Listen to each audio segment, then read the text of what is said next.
गर्दन दबानी पड़ेगी। दबाने गर्दन यार, ऐसे नहीं बोलते। अच्छा, नमस्कार साथियों।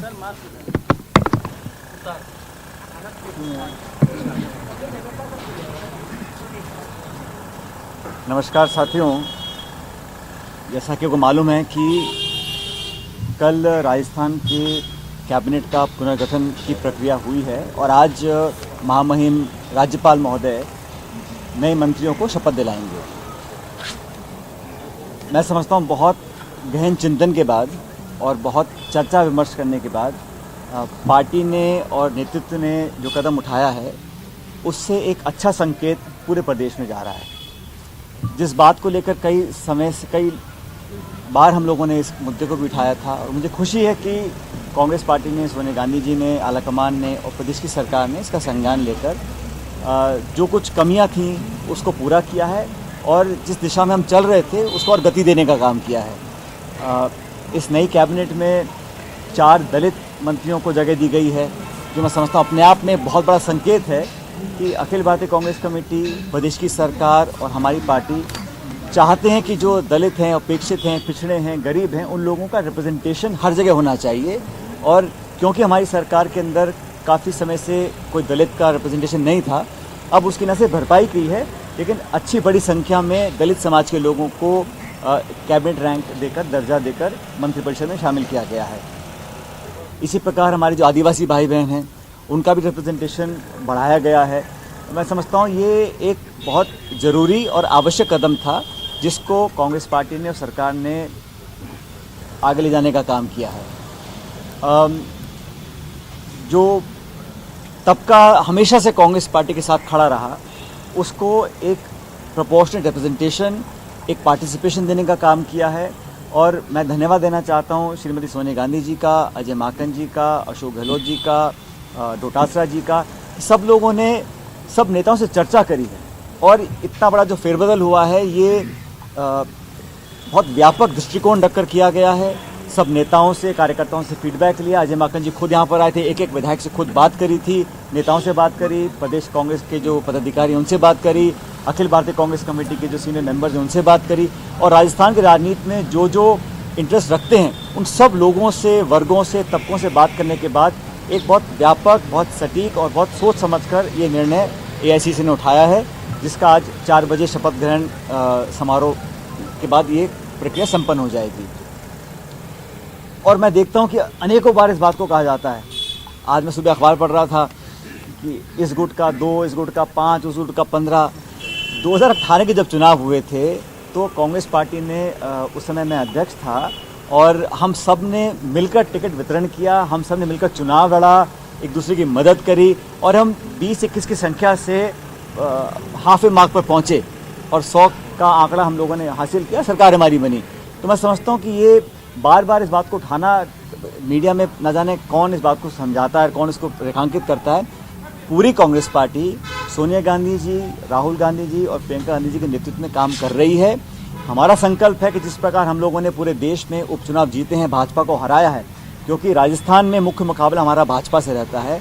अभी उपचुनाव में भी बहुत बुरी तरह राजस्थान में बीजेपी हारी है, 3rd और 4th जगह पर वो आए हैं, हिमाचल में आ रहे हैं, कर्नाटक में आ रहे हैं। तो हमारा ध्येय यही है कि जिस प्रकार किसानों का समर्थन कांग्रेस पार्टी ने किया, प्रधानमंत्री जी को मजबूर होकर वो तीनों कानून वापस लेने पड़े, इसी प्रकार का प्रहार जो गरीबों के जेब पर कर रही है बीजेपी की सरकार, महंगाई को लेकर, पेट्रोल डीजल को लेकर, व्यवसायों को लेकर, सब लोग पीड़ित हैं। आज हम सबको मिलकर ऑल इंडिया लेवल पर और राजस्थान लेवल पर कांग्रेस के कार्यकर्ताओं को एकजुट होकर काम करना पड़ेगा और जो हम लोगों का आने वाले समय में जो वर्किंग है वो इसी प्रकार की होनी चाहिए कि हम सब मिलकर भाजपा के जो कुकर्म हैं वो जनता के सामने लेकर जाएं।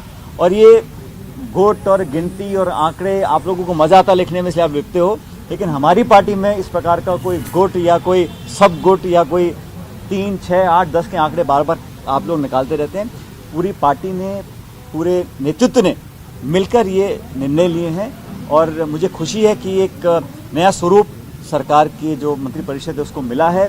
आने वाले समय में और भी, जैसे मैंने कहा, कांग्रेस के जो प्रमुख हमारे कार्यकर्ता हैं, ज़मीनी वर्कर्स हैं, उनको प्रोमिनेंस मिले, उनकी भागीदारी बढ़े।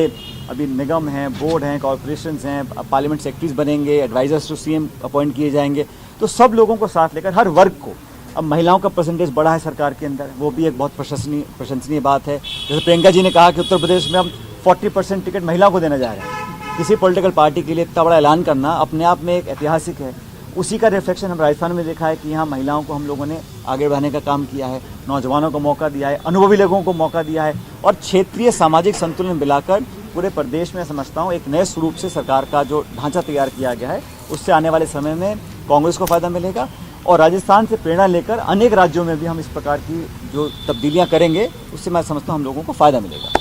आपने जो अपने लोगों को कमिटमेंट दिया था या जो आपने अपनी बात दिल्ली आला कमान को रखी है, आपको लगता है कि जिसके मुताबिक सब कुछ हुआ, आप संतुष्ट हैं? लेकिन मैंने हमेशा बात मुद्दों की करी। On principle I have said कि we have to increase our representation of SC, ST, OBC, SPC, minorities, women, young people. और इसमें कोई व्यक्ति विशेष की बात नहीं है, इसमें एक कलेक्टिव लीडरशिप झलकनी चाहिए। जिन लोगों ने हमको साथ दिया, जिन लोगों ने हमारे को वोट दिया, जिनके दम पर हम सरकार में आए, उन मतदाताओं को, उन वर्कर्स को हम लोग संबल दें, ताकत दें, भागीदारी दें। इस बात को लेकर शुरू से हम लोग अपनी बात को रखा था। और मुझे खुशी है कि जो कमेटी बनाई थी सोनिया गांधी जी ने, जो मुद्दे हम लोगों ने रेज़ किए थे, उनका संज्ञान लेकर उस पर कार्रवाई जो हो रही है, उसका पहला परिणाम आपने कल देखा है। और आने वाले समय में और भी मैं समझता हूँ सकारात्मक कदम उठाएगी पार्टी, क्योंकि सबका जो ऑब्जेक्टिव है, सबका जो इंटेंशन है, वो यही है कि हमारी सरकार 2023 में रिपीट हो। जैसा मैं कई बार कह चुका हूँ कि हमेशा सरकार कांग्रेस की बनती है, फिर बीजेपी की बन जाती है, फिर कांग्रेस की बनती है, फिर बीजेपी बन जाती है। इस परिपाटी को तोड़ने के लिए हम लोगों को एक नई सोच, एक नई पहल, एक नई दृष्टिकोण के साथ काम करना पड़ेगा। क्योंकि पब्लिक का कॉन्फिडेंस दोबारा जीतने के लिए, क्योंकि यहाँ लोग समझते हैं कि हर 5 साल में बदलाव होगा, उस परिपाटी को, उस मानसिकता को बदलने के लिए हम लोगों को और मेहनत करने की ज़रूरत है। और वही काम हम लोग कर रहे हैं, सरकार भी कर रही है, संगठन भी कर रहा है। आगे आने वाले दिनों में मैंने ये बात दिल्ली में कही थी, मैं कांग्रेस प्रेसिडेंट से मिला था, सोनिया जी से लंबी चर्चा मेरी हुई, अनेक मुद्दों पर बात करी। और अंत में जो भी कांग्रेस पार्टी ने पिछले 20 साल में मुझे जिम्मेदारी दी है, उसको मैंने पूरी ताकत से, पूरी निष्ठा से निभाया है। और आने वाले समय में भी जो मुझे पार्टी निर्देश देगी, जहाँ पर मुझे काम देगी या मेरी उपयोगिता समझेगी, मैं वहाँ पे जाकर काम करूँगा, पूरी ताकत से काम करूँगा। राजस्थान का फिर क्या होगा? राजस्थान में 2023 में सरकार दोबारा हम बनाएंगे कांग्रेस। पायलट साहब, बीजेपी ने एक सवाल उठाया कि आपकी कैबिनेट में टोटल 3 मंत्री हैं, जबकि यूपी में आप 40% भागीदारी की बात कर रहे हैं, यहाँ 20% भागीदारी क्यों? देखो, एक होता है टिकट देना भवानी जी, एक होता है कैबिनेट में जब हमारे 30 ही जगह हो सकती हैं, उसमें इतना बड़ा राज्य है, 33 जिले हैं, अलग अलग कम्युनिटीज़ के लोग हैं। फिर भी अगर जहाँ हम पहले थे उससे 3 गुना हो गया ना। आप दूसरा देखिए, पहले एक था, 3 कर दिया हम लोगों ने रिप्रेजेंटेशन। और ये मैं समझता हूँ कहीं ना कहीं इसमें प्रियंका गांधी जी की भी छाप है, क्योंकि वो हमेशा महिलाओं के लिए उनका नेतृत्व आगे बढ़ाने का एक नारा देकर आई है लखनऊ में, तो उसका रिफ्लेक्शन यहाँ पर देखा। और महिलाओं को हमेशा मैं समझता हूँ हम लोगों को आगे बढ़ाना चाहिए, चाहे टिकट वितरण हो, चाहे कैबिनेट हो, या बाकी अभी अपॉइंटमेंट्स और भी होने हैं, पॉलिटिकल अपॉइंटमेंट्स, उस पर भी महिलाओं को आगे और मौका मिलना चाहिए। राजस्थान में भी क्या बात मेरी अकेली की नहीं है, मैं कह रहा हूँ ना, हम लोगों ने सिद्धांत को लेके के एक प्रिंसिपल पे एक इशू उठाया था, उसका निराकरण, उसमें आगे हम लोग बढ़ रहे हैं, एक संतोष की बात है। और जैसे मैंने कहा, पूरे जो 30 मंत्री बन सकते हैं, 30 मंत्री बनाए हैं, लेकिन कोशिश यही की गई है कि इसमें किसी को छोड़ा ना जाए। हर तबका, हर समाज और हर क्षेत्रीय भौगोलिक दृष्टिकोण को देखते हुए ये इसका निर्माण किया गया है। जैसे मैंने कहा, इसमें SC, ST, महिला, इनका जो रिप्रेजेंटेशन पहले था वो कई गुना बढ़ा है। ये अपने आप में मैं समझता हूँ बहुत महत्वपूर्ण है, और इसका हम सबको स्वागत करना चाहिए। आगे रह के हमेशा ही राजस्थान पे सवाल उठते रहे, क्या आपको लगता है कि एक full time home minister Rajasthan में अब होना चाहिए? देखिए, डिपार्टमेंट अपना काम कर रहा है, और अगर कहीं किसी डिपार्टमेंट में अगर कुछ कमियां भी हैं, उसको हम सुधारने का काम करेंगे। लेकिन टोटल गवर्नेंस एक कलेक्टिव लीडरशिप की होती है, एक डिपार्टमेंट, एक विभाग, एक पोर्टफोलियो की नहीं है। पूरा कैबिनेट, पूरी सरकार का एक कलेक्टिव लीडरशिप होती है, और पब्लिक सरकार को आंकती है, विभाग को नहीं आंकती है।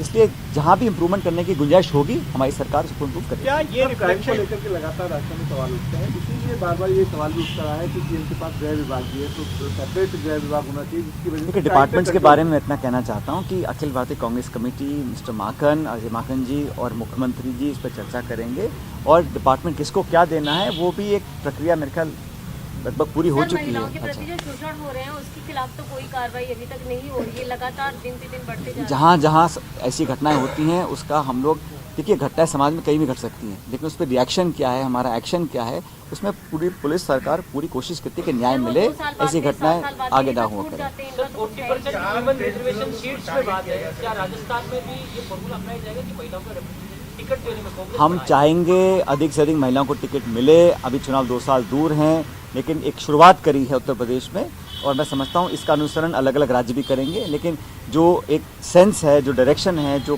ख्वाहिश और इच्छा जो लीडरशिप की है, वो है कि नए लोगों को, नौजवान लोगों को, खासकर महिलाओं को हम लोग आगे और रिप्रेजेंटेशन दें। सर आप होते हैं ऐसा नहीं है, नज़र तो पूरे प्रदेश पर है भाई, लेकिन अलग अलग समीकरण हैं। हमारे कितने विधायक किस संभाग से आते हैं, किस समाज से आते हैं, वो सारी बातों को देखकर निर्णय लिया जाए। समाज को लेकर मुश्किल में सिर्फ आपने जो है महिला को रखा गया, तो मैंने कहा ना, महिलाएं पहले से 3 गुना कर दी हैं, माइनॉरिटी दुगने कर दी हैं।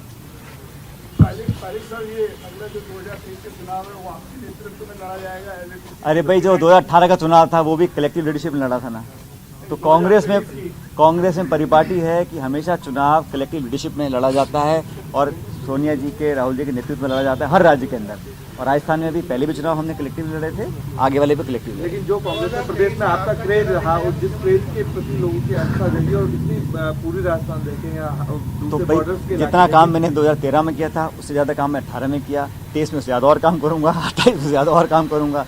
तो हम लोग तो और काम करेंगे प्रदेश में। पायलट साहब, जो ये बदलाव हम देख रहे हैं, क्या ये पॉलिटिकल अपॉइंटमेंट में, संगठन में भी आगे बदलाव में यही देखा जाएगा इसी तरीके से? देखिए, मैंने कहा ना आपको कि मुद्दा ये है कि जो कांग्रेस की बड़ी पार्टी है, हर गांव देहात ढाणी में हमारा वर्कर है, वो छोटे बड़े सब वर्कर्स को, नेताओं को लगना चाहिए कि हमारी सरकार में हमारी पूछ है। और ये